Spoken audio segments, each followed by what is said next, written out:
know the Lord. You were a Presbyterian, were you? Yes, I was Presbyterian. God bless the Presbyterians. Last night I was talking about the Presbyterian man that I met, Fort Mincy, and I didn't know she was Presbyterian. So can we talk for a minute while they still bring the people in? So keep doing your job. You know, I'm the best head usher there is, guys. I could have done this job way better than they could, but it's all right. I want to talk to George. Right. Okay. Now, you were 20. You were not a believer, not born again. I was a believer. Well, I mean, you were not born again, were you? Right.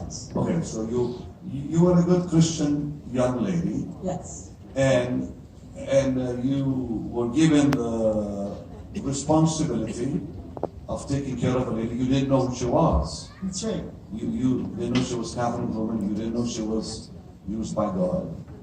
And you came in and... I started my shift. It was a night shift. So I came on at around 11 p.m. That was 1976. And it was February 19th. The day before she went home. That's right. Okay. So around 11 p.m. I started my shift. And I was a young nurse. I had very little experience. I had just moved to Tulsa, Oklahoma. They sent me on a course for how to read EKGs and monitors and run a code. So if you had a cardiac By the way, arrest, make sure to be recording this, guys, because I want this. Go ahead. so that if someone arrested, I would be the nurse in charge. So I had If someone passed away. Oh yes, if Yeah. someone's heart stopped, Okay. that I would know how to respond with both the machinery and the drugs and everything. So Kathryn Kuhlman had been admitted to the CCU unit in Hillcrest Hospital. Now, she had an enlarged heart from what we had been told. She had had valve surgery several months earlier in a nearby hospital and had some complications and wasn't recovering. I remember that because we had heard that. But, okay, go ahead, please. So she was already admitted into the hospital when I met her. The other nurses got to know her during the week that I was off taking my course to learn how to become an intensive care nurse. I never spoke to her alive. The night I came on was my first ever night as a charge nurse. I was nervous, and there were only 2 patients in coronary care. Normally you'd have 6. So I was myself and 1 nurse's aide. And So it was Miss Kuhlman and some other lady in the other room. And the other lady was fairly stable. Ms. Kuhlman was not. She had cardiac arrested on day shift. They had done a code. They had revived her. She was on a respirator, non-responsive. So even when you pinpricked her fingers, she wouldn't pull away. When you tried to get a response out of her, there was no response. She was not triggering the respirator at all. It was breathing for her. Her heart was beating. Her kidneys were failing. She was very sweaty. When I checked her over, I tried to find a pulse on her wrist, and I couldn't feel one.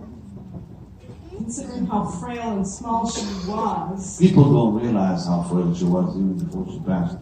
You could have taken your hands, put them around her waist, and your fingers would have touched. She was that thin. Oh, I lifted her up in bed myself when I was trying to get her repositioned. What did she was quite frail when I saw her last time. Probably she was way more when you saw her. Well, she weighed less than 80 pounds. She was tiny. When I listened to her heart and her lungs at the beginning of the shift, I was concerned about her. The respirator was doing all the work, but her lungs were still having some problems with fluid. Her cardiac monitor was stable at that time. She was in a normal sinus rhythm, which you would hope for. And Margie and I repositioned her, rubbed her, suctioned her. That's the other nurse. That's my nurse's aide. Okay. So we did everything you would do for somebody in intensive care. This is something you would do every 2 hours. So we got her settled in for the first 2 hours. Then I went and checked the other lady. And then I went to the nurse's desk to write up my notes. And then Margie and I she was sort of teaching me the routine of night shift. We were playing a little game. And I remember looking up at the monitor just as she went from a normal sinus rhythm to a straight line. Well, I just had my course, and you don't do that. You might go into 10 different rhythms in between good and dead, but you don't go perfect dead. So my feeling was that she had sweated off a lead because she was quite sweaty. So if you don't have all 3 leads on, you can get a straight line, and it's not the person, it's the machinery. So I thought it was the machinery. I stood up to walk into her room, which was not as far away as the keyboard, and I took 2 steps towards her room. I hit the button to record, and I actually did manage to record the normal rhythm to the straight line. And as I stepped towards her room, we lost all the power. And in the hospital. At that time, I only knew it was in CCU. It was in the full 800-bed hospital in Tulsa. That is amazing, and I'll tell you why in just a minute. Go ahead. So I walked into her room in the dark, and I remember thinking, 15 seconds should go by, the emergency generator will kick in, I have to make sure her respirator is plugged into a red plug, because this was 76, and not every plug was connected to the backup generator. So I'm in there in the dark. I can feel that all 3 tabs were still on.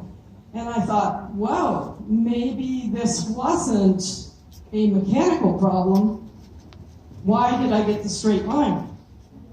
So Margie came in with a stethoscope and a flashlight, and I'm listening to her chest, and the lights flashed on and immediately back off again.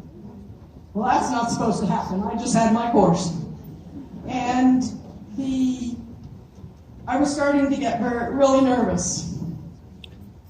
I remember thinking, when I listened to her chest and I heard no heartbeat, and I knew I wouldn't hear breath sounds because the respirator wasn't going, I thought, it's a good thing she's a no code. Because if she was a code, I should have called it by now and I should have started CPR. But because the doctor had written no code, if she dies, let her go, that's where we were. So I went to the phone and I picked it up and I called the supervisor. And I said, Kathryn Kuhlman has passed away. And she said, are you in darkness? And I said, yes, we are. And she said, I'm over on like 3 East. So she had to go down 3 flights of stairs, go under a 4-lane road, and come back up to get to the part of the building that I was in. So she said, it'll take me a few minutes to get there. So I hung up the phone and went back in the room. And I was not entirely convinced that she was dead because I really hadn't seen many dead people at that point in my career. And I was checking her again. I remember I said, Margie, what do you think? You've seen a lot more dead people than I have. And she said, well, now, Joyce, use the nurse. You have to make these decisions. Oh, okay. So while I was listening and feeling and touching her, now listen to this. The absolute warmest, thickest, most overwhelming smell of roses absolutely flooded the room. It was so hot and so thick, I had trouble staying in the room and breathing. You nurses couldn't breathe in there. We had to step back just this far back so that we were in the main part in order to breathe. The supervisor arrives. By this time, the lights were back on, respirators going. It didn't matter. She was passed, even I could tell that. And she said, well, this is where the smell is coming from. I could smell it on 3 East, and as I came through the tunnel... Wait, the lady could smell it? In the part of the building that was on the other side of the 4-lane road. And as she came through the tunnel, the smell, the aroma got stronger and stronger. And when she came into CCU, she said, "This is where that smell is coming from." And I pointed to Kathryn's room and I said, "That is where the smell is coming from." And she said, "Well, you guys aren't allowed to have roses in here." Everybody who said it called it roses. No one said flowers. It was so roses. And I said, "We don't have any flowers in here." And she said, "Okay." So she goes in and she is checking her heart and her breath sounds, and she says, and she pronounced her dead, which in Oklahoma, a supervisor is allowed to do if the person is in And those. that was 1 a.m., something like that, you said. So she says to me, "What was the time of death?" Dang, that was the one thing I did learn in my course. I should have looked at my watch, and I didn't want to let on. So I did a little quick sneak peek, and it was, I don't remember anymore, but it was like 1:10 or 1:15. So I picked AM. So I picked the minute in the middle. I said 1:13. So she records time of death. So you'd been there for 2 hours, Yes. just about when the doctor got home. Yes. You told me last night that the other nurses told you that she predicted when she would die. When day shift came on in the morning, do you want me to tell the Tink Wilkerson part of it? No. When day shift came on in the morning, they said, "Where's Kathryn Kuhlman?" And I said, "Well, she passed away last night." Well, they were so excited. They had gotten to know her. They loved her. They'd taken her as their own. And they ran to the chart, and they started flipping back through the pages. And here they said she predicted the date and time of her death. Well, not only was the February 20th right, the 1:13 was there. Can you believe that? But she told the nurses prior Yes, that she would go at 1:13 a.m. on the 20th. exactly. And they had written it in the notes. And I was a little perturbed. I said, "Well, that should have been on the Cardex. I would have been watching her more closely instead of playing the game." And they said, "Well," I said, "Did she make any other predictions?" And they said, "Yes. The only flower she wants at her funeral is roses." And I haven't told them about the smell. I slumped into a chair, fought off tears, and I said, "I can't handle this. I don't understand what's happening." And a very old nurse, she must have been 50. She, Sometimes you were 20, okay.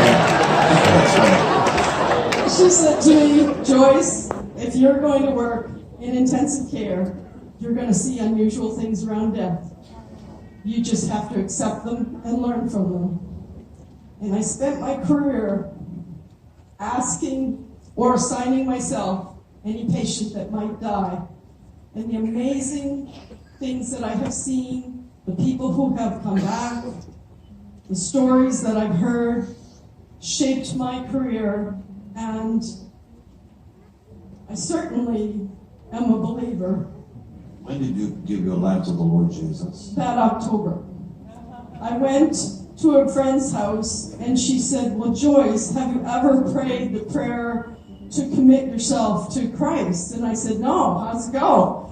And she said, "Well, you just have to ask God, ask Jesus to be your Lord and Savior."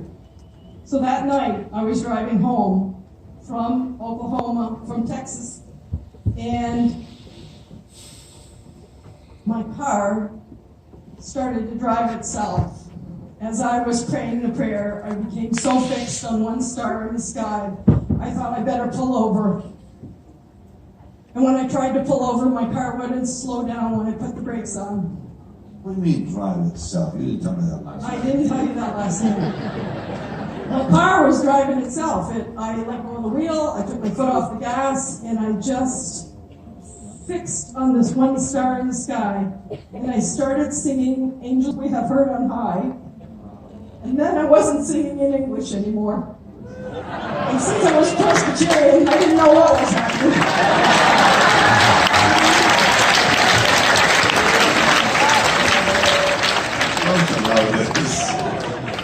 But it certainly changed my life.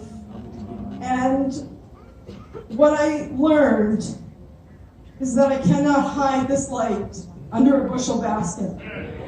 And now that I have let my RN license become inactive, I'm no longer afraid to